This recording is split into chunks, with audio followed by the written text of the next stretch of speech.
Well, drivers on Bay Street may notice these this week. Big black tarps with the words "Coming Soon, Phase 1" written on them. That's part of JTA's Ultimate Urban Connector project. Zach Wilcox joins us live from Bay Street. And Zach, those aren't the only new things that drivers are going to be seeing there on the roads. Yeah, Heather, I figured I'd show you. We went around the other side just to get a look here, and you can see that they've got the canopy installed. They just did that today while we were out here, some benches, and they are becoming essentially what they are going to be, and that's that they're essentially bus stops, but for the autonomous shuttles here, and there's 12 of them along Bay Street and around Bay Street, and you're also going to see those autonomous shuttles going back and forth along Bay Street as they test them out and get them going here for the next couple of months while they work to roll this thing out. And we talked with a business along Bay Street about what this will mean for their business, trying to bring some more folks away from the stadium space and further down Bay Street to some of those businesses.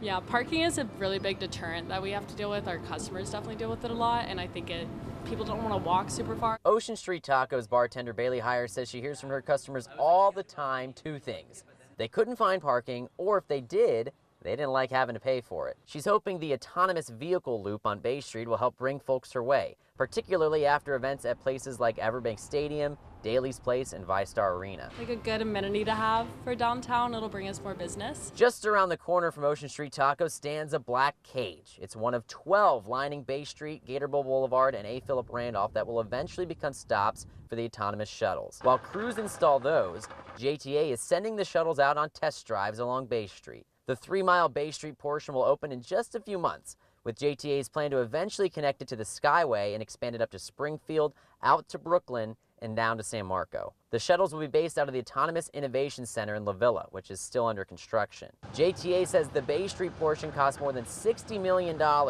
and the full 10-mile project is expected to run up about $380 million. I want to try it. Like, I know the ones like in California, the Ubers without the drivers. I mean, if they put a lot of money into it and it's safe, I'll definitely do it. All right, so JTA is hoping to open the Bay Street portion sometime around June this summer. So for the next several weeks, they'll be rolling out those autonomous shuttles for test drives. So if you are driving along Bay Street and you look over and it seems like there's no driver in the van next to you, well, it's all part of the process here. On Bay Street, Zach Wilcox, First Coast News, on your side.